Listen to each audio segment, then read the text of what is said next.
The term hearing describes the process or function of perceiving sound. Hearing is second only to vision as a physiological sensory mechanism used to obtain critical information in aviation operations. The sense of hearing makes it possible to perceive, process, and identify a myriad of sounds from the surrounding environment. Sounds in an aircraft are caused by the aerodynamic interaction between the boundary layers of the air around an aircraft, the surface of the aircraft fuselage, wings, control surfaces, and landing gear. These auditory inputs allow pilots to assess and monitor the operational status of their aircraft.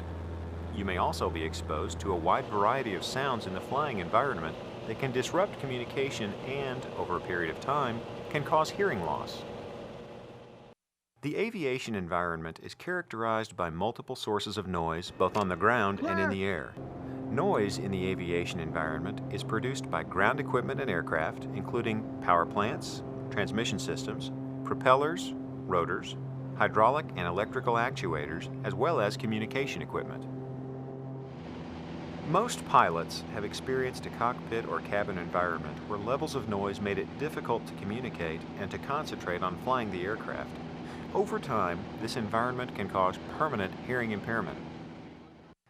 The auditory system consists of several components: the external ear, the ear canal, the eardrum, auditory ossicles, cochlea, and the auditory nerve. Ambient sound waves are collected by the external ear, conducted through the ear canal, and cause the eardrum to vibrate. Eardrum vibration is mechanically transmitted to the ossicles, which, in turn, produce vibrations to the flexible window area in the cochlea. This process causes the movement of thousands of hair-like sensory receptors that line the inner walls of the cochlea. This movement resembles the gentle movement of a crop field caused by the wind. The stimulation of these sensors produces an electrical signal that is transmitted to the brain by the auditory nerve. This signal is then processed by the brain and identified as a particular type of sound. The term sound is defined as energy that is heard resulting from stimulation of the auditory nerve by vibration of the organs comprising the ear. Sound travels in waves through a particular medium. The medium can be in the form of a solid, liquid, or gas. For our purposes, we are concerned with sounds that travel through the atmosphere, a gas medium.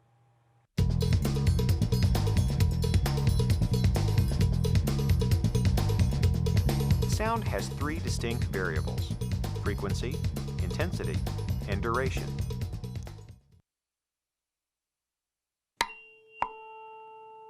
Frequency is the physical property of a sound that gives it a pitch.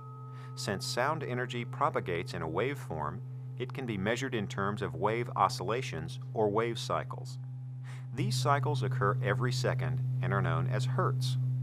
As an example, normal conversation takes place in a frequency range of 500 to 3000 hertz.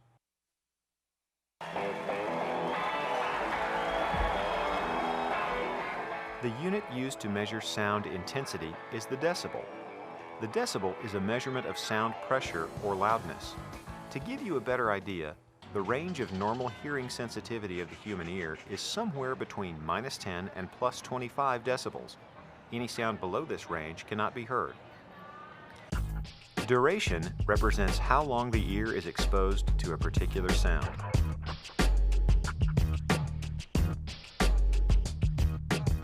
Prolonged exposure to low-intensity sounds can be as damaging as short durations of high-intensity sound. The term noise refers to any sound that is unwanted or annoying. Characterizing a sound as noise is very subjective and varies from person to person. It's also important to remember that individual exposure to noise is a common occurrence away from the aviation working environment. Noise occurs everywhere, at home or at work, on the road, and in public areas. The effects of pre-flight exposure to noise can adversely affect a pilot's in-flight performance.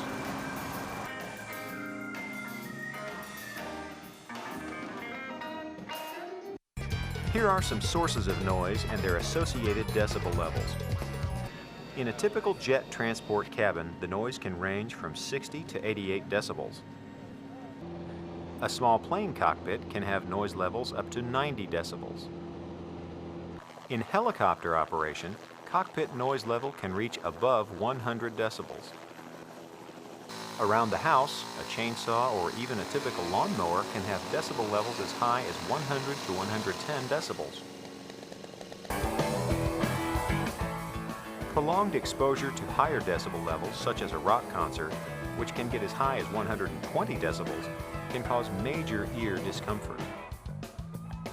Being close to a jet engine during pre-flight run-up, where decibel levels can reach as high as 160, can lead to eardrum rupture. A temporary hearing impairment can occur if your ears are unprotected and are exposed to a loud, steady noise over 90 decibels for several hours. Under such conditions, hearing will typically return to normal within several hours following cessation of the noise exposure. Permanent hearing impairment can occur if your eardrums are unprotected and exposed to loud noises higher than 90 decibels for 8 or more hours per day for several years. Now let's examine some of the insidious and subjective effects of noise in the cockpit. Performance. Noise is a distraction. It can increase the number of errors in tasks that require vigilance, concentration, calculation, and making judgments.